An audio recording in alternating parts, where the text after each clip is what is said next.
Kopi itu bikin seger. Waktu orang seger, depresi hilang.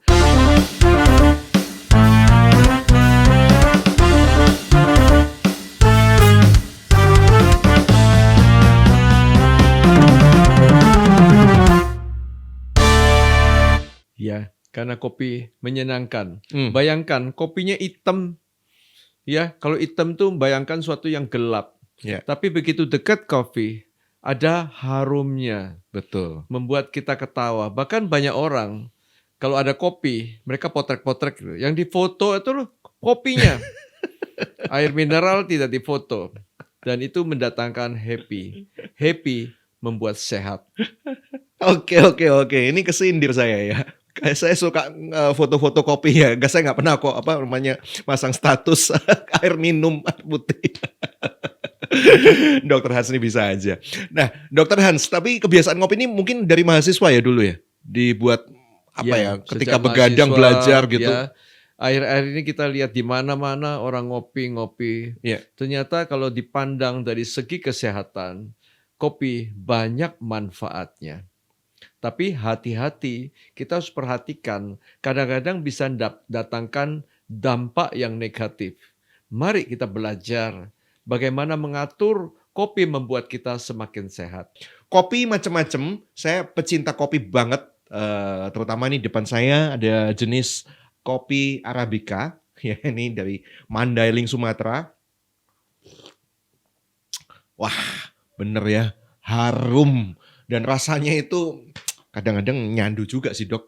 Gimana ya kalau lagi sumpek gitu ya, lagi suntuk, berhenti sejenak, minum kopi itu bisa terbuka lagi loh. Ide-ide kreatif dan inspirasi. Ini kenapa ya dok ya bisa begitu ya? Ya, kita tahu kopi itu stimulan. Karena stimulannya itu merangsang otak, ya, menekan adenosin. Ya, adenosin itu membuat orang ngantuk. Begitu ditekan, orang itu seger.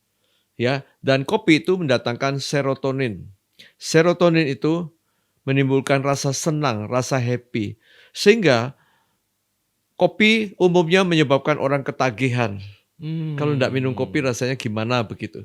Iya. Nah, kopi itu memicu juga berbagai macam hormon metabolisme. Kita tahu karena merangsang stimulan itu, energi terjadi. Orang segar, orang bertenaga, orang menjadi ketawa, bersemangat, tidak ngantuk lagi. Lalu apa yang terjadi? Pembakaran terjadi. Dan kopi itu mendatangkan keuntungan, berat badan bisa turun kalau terus-terusan. Gula darah harusnya turun. Apalagi lemak-lemak dibakar. Jadi kopi itu mendatangkan keuntungan seperti itu. Tapi jangan lupa kopi sering diiringi dengan tambahan-tambahan. Jadi kopi hitam itu menyegarkan. Begitu tambah yang putih-putih itu. Ya, ada krim, ada foam, ada susu, ada gula. Itu kalori yang besar sekali masuk ke dalam situ. Ya, gula bisa naik. Orang tambah gemuk. Ya. Kemudian apa yang terjadi? Gendut. Nah, metabolisme jadi kacau. Mari kita pintar mengatur. Hati-hati, kopi itu ada faktor kafein. Kafein iritasi lambung, mengganggu lambung. Orang yang perutnya kosong, minum kopi kadang-kadang lambungnya bisa sakit. Tapi sebaliknya, karena stimulannya itu, gerakan usus lebih bagus. Ya, dia merangsang gastrin. Hormon gastrin itu menyebabkan asam lambung bertambah, bisa perih. Tapi kalau ada makanan, biasanya kopi tidak akan mengganggu. Ya, jangan lupa ada grelin. Apa itu grelin? Grelin itu diproduksi oleh dinding daripada lambung. Ketika ada kopi, dikatakan grelinnya ditekan. Grelin itu yang selalu berteriak pada otak, minta makan. Loh, begitu orang ngopi biasanya dia nafsu makan juga berkurang. Dia bisa kuruskan badan loh. Ya, jadi luar biasa kopi itu. Jadi kita pertimbangkan bagaimana mengatur kopi itu, ya. Jangan sampai lambungnya sakit. Dan Kopi buat pencernaan baik, usus-usus gerakan jadi bagus ya. Ya, kemudian kopi juga membakar lemak dan ada hormon kolesistokinin. Itu suatu pengatur pencernaan pembuang lemak. Jarang terjadi batu empedu. Nah, orang yang sirosis pun bisa dicegah. Bukan main kan? Untungnya banyak. Kopi ini tadi salah satu yang saya cermati, berarti tidak boleh diminum waktu perut kosong ya dok ya? Benar. Ini pantangannya paling keras Terutama ya? pada orang yang ada sakit lambung ya. Orang yang sering perih, sakit lambung. Kalau perut kosong, kita tahu kopi itu merangsang asam lambung keluar. Kita tahu asam lambung itu iritasi. Kasih makan dulu dong. Habis makan, duduk-duduk, nanti mulai ngopi. Saya yakin tidak akan terjadi apa-apa. Karena banyak faktor lambung itu faktor pikiran. Ketika Anda stres, lambungnya kan sakit. Tapi waktu ngopi, Anda ketawa dan happy. Asam lambung berkurang loh. Ya, nah jangan lupa kopi masih ada efek lain lagi. Kopi itu bikin segar. Waktu orang segar, depresi hilang, stresnya hilang. Dan baik sekali bagi orang tua yang mulai buyutan, Parkinson, mulai Alzheimer, mulai pikun, dikasih kopi. Kopi itu menyegarkan, maka dikatakan orang peminum kopi jarang kena pikun, orang peminum kopi jarang kena Parkinson, dan itu merangsang kerja otak, kinerja daripada sel otak menjadi lebih baik. Minumlah kopi. Ya, atur bagaimana ngatur jam kopinya itu penting. Iya. Jadi efek kopi ini ternyata bisa membuat kita tidak cepat pikun ya dok ya, Parkinson, Alzheimer yang banyak diidap oleh lansia. Tapi kalau sudah Parkinson gimana? Boleh. Kalau sudah Parkinson tentu saja Anda harus ke dokter dong berobat ya. Tapi Parkinson itu kalau dengan kebiasaan tambahkan kopi membuat lebih segar, menjadi gejalanya lebih ringan. Ya, kerjanya otak kan lebih bagus ya. Orang misalnya sudah pikun-pikun, kasih kopi tiba-tiba ingat, oh ini ada good talk, oh ini jamnya good talk, marah-marah teringat. Oh, lalu buka dia handphonenya, mulai lihat. Nah, segar kembali, pikunnya hilang. Ketika malam, terus ada yang mentraktir kita kopi. Nah ini gimana dokter? Ya, sesudah itu kita ngobrol-ngobrol lalu datanglah kopi. Diminum nggak ini kalau Saya malam? ingin sampaikan, minum kopi itu ada half lifetime-nya. Jadi ada jam di mana kopi itu istilahnya waktu paruh, half life. Itu sekitar 4-7 jam. Rata-rata katakan 5 jam. Ya, begini. Kalau saya minum kopi pada jam 7 malam, lalu 5 jam kemudian berarti jam berapa? Jam 12 malam. Jam 12 malam itu efek kopi masih ada separuh. Jadi bahaya, nggak bisa tidur. Jadi saya sarankan minum kopi kalau bisa sampai jam 2 siang saja, jam sekarang.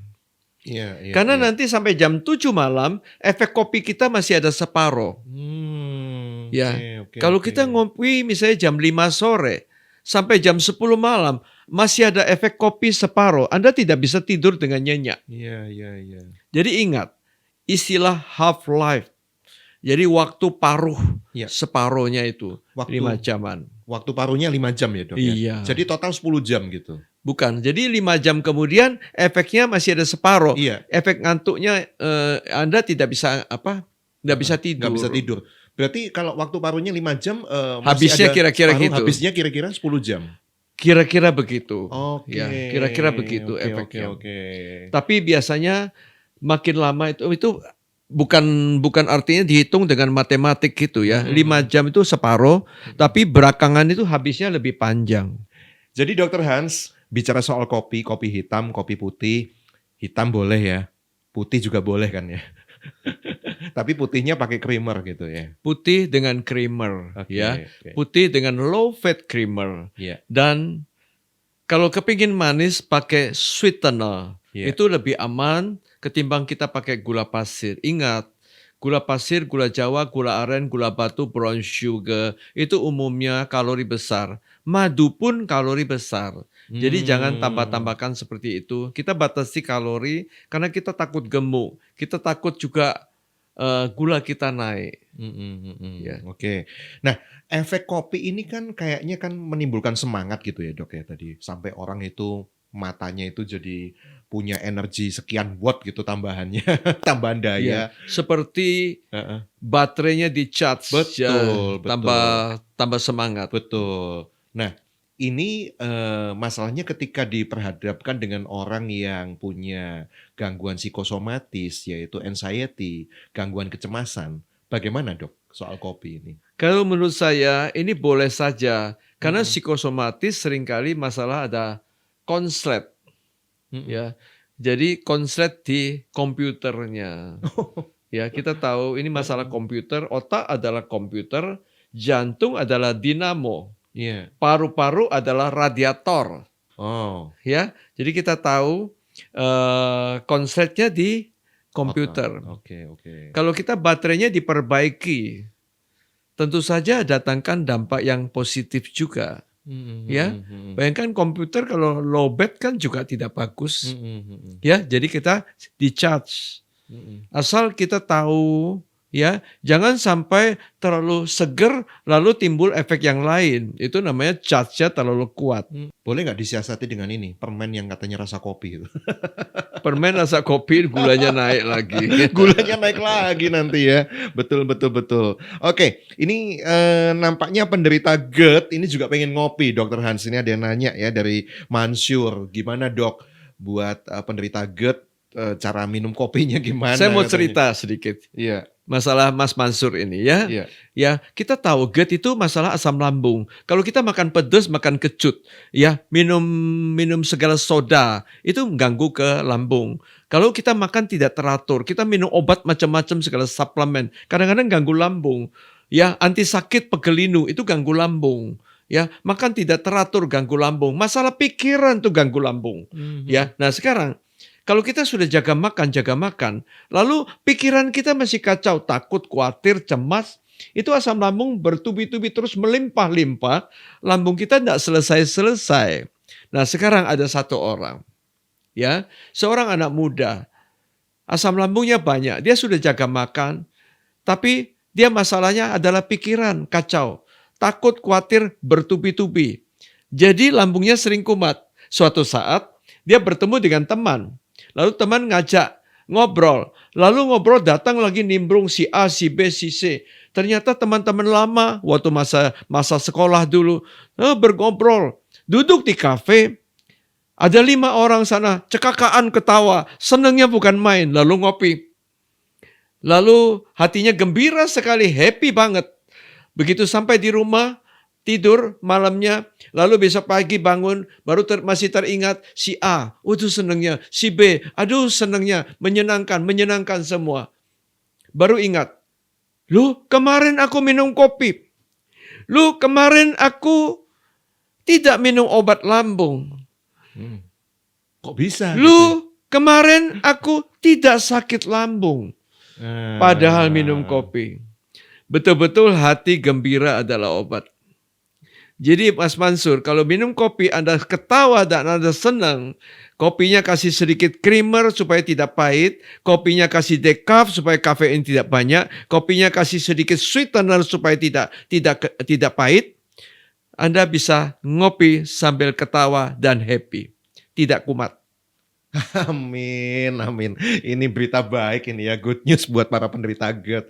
Jadi rupa-rupanya kesan saya GERD ini, pokoknya dibuat happy aja lah dulu gitu ya, Dok, ya. Nggak Ya, usah kekhawatiran yang berlebih-lebih tentang ini dan itu termasuk makan dan minum gitu. Baik baik ya. Karena dengan kopi ini nampaknya sekarang ini, dipakai oleh masyarakat sekarang untuk bersosialisasi, Dok, gitu ya. mm. Baik, sosialisasi antar teman, bahkan negosiasi gitu ya, itu akan lebih hangat, lebih akrab gitu, lebih lancar dengan adanya kopi ya. Sebagai kesimpulan kita tahu kopi itu menyenangkan, ya, Mhm, banyak manfaat. Jadi sederet keuntungan yang kita dapatkan ketika kita minum kopi. Mulai dengan otak, otak menjadi cemerlang. Parkinson, pikun bisa kita jauhi. Karena serotonin merangsang otak, stimulan, ngantuknya hilang, adenosin kita tekan. Dan bukan itu saja, detak jantung bisa cepat, ya. Tapi kalau kita atur decaf, kita bisa aman-aman saja. Karena antioksidan daripada kopi itu baik buat menghalau jantung dan stroke sebetulnya. Aliran darah lebih bagus. Cuma hati-hati kalau tekanan darah tinggi, detak jantung jadi terlalu cepat. Ya, kemudian bagi pencernaan sebetulnya gerakan usus lebih bagus, pencernaan lebih baik. Ya, tapi asam lambung banyak. Hati-hati, jangan sampai lambung Anda terganggu, makanlah terlebih dahulu. Kasih sedikit creamer, kasih sedikit low fat creamer dan sweetener. Kemudian batu empedu, sirosis bisa kita hindari. Karena pencernaan kita baik, pembakaran lemak juga bagus. Bakar kalori, gula turun loh. Dengan demikian lemak kita turun, berat badan kita turun. Jadi kopi sebetulnya membuat kita turun berat badan kita. Namun kalau susunya banyak, ada gula tambah banyak, gula kita naik, tambah gendut. Mari kita hitung untung ruginya. Kopi menyebabkan kencing banyak, minum yang banyak air putih. Kopi jangka panjang bisa osteoporosis, hati-hati. Sehingga mari kita atur. Jadi saran saya, pertama kita tahu kerjanya kopi bikin ngantuk. Jam 2 siang itu terakhir minum kopi. Kemudian kopi kalau kita takut, kita tambah sedikit low fat creamer, kasih sedikit sweetener. Kemudian cari yang decaf. Lalu ingat, kopi boleh Anda nikmati, ya. Bahkan literatur menyebutkan 1 hari boleh 2 cangkir, bahkan sampai 5 cangkir. Itu oke 1 hari. Tapi hitung untung ruginya. Karena ternyata orang yang minum kopi sampai 2, 3, 4 cangkir, itu efek bagi pembuluh darah. Bahkan karena segernya, karena otaknya semakin cemerlang, karena gula dan berat badan turun, apa yang terjadi? Jantung dan stroke jarang terjadi, ya, menjadi kita hindari. Minum kopi dengan benar, umur menjadi lebih panjang. Amin. Ya. Umur lebih panjang, makin happy, bisa kumpul-kumpul sama anak cucu. Bukankah menyenangkan gitu ya? Kita masih bisa produktif bahkan di usia yang sudah lanjut. Jadi dokter kalau buat yang ini malah saya jadi penasaran lagi satu nih gara-gara dokter tadi ngomong soal tensi-tensi ya. Jadi logikanya kalau tensinya rendah, minum kopi bisa diperbaiki dong ya? Sebetulnya naik sedikit, tapi untuk naikkan tensi pertama kita lihat dulu Iya. bagaimana pompa jantung. Ini Ah. tanya dulu. Kalau memang yang lain-lain bagus-bagus saja, jantungnya baik-baik aja, mungkin dengan olahraga aerobik 1 hari 30 menit membuat tensi kita lebih baik. Jangan bergantung dari kopi. Maksudnya kopinya buat penyegar untuk kita olah badan gitu dok, mungkin kali gitu ya. Baik Dokter Hans, terima kasih sekali dan kita lanjutkan ngopinya ya. Dan juga sambil ngajak good people semuanya, kalau Anda sudah tahu efek baik dan beberapa efek samping kopi yang harus diwaspadai, tentunya kita mulai bisa ngopi dengan hati tenang dan bahagia ya. Dokter Hans, mari kita ngopi lagi dan salam sehat ya. Kita ketemu lagi minggu depan.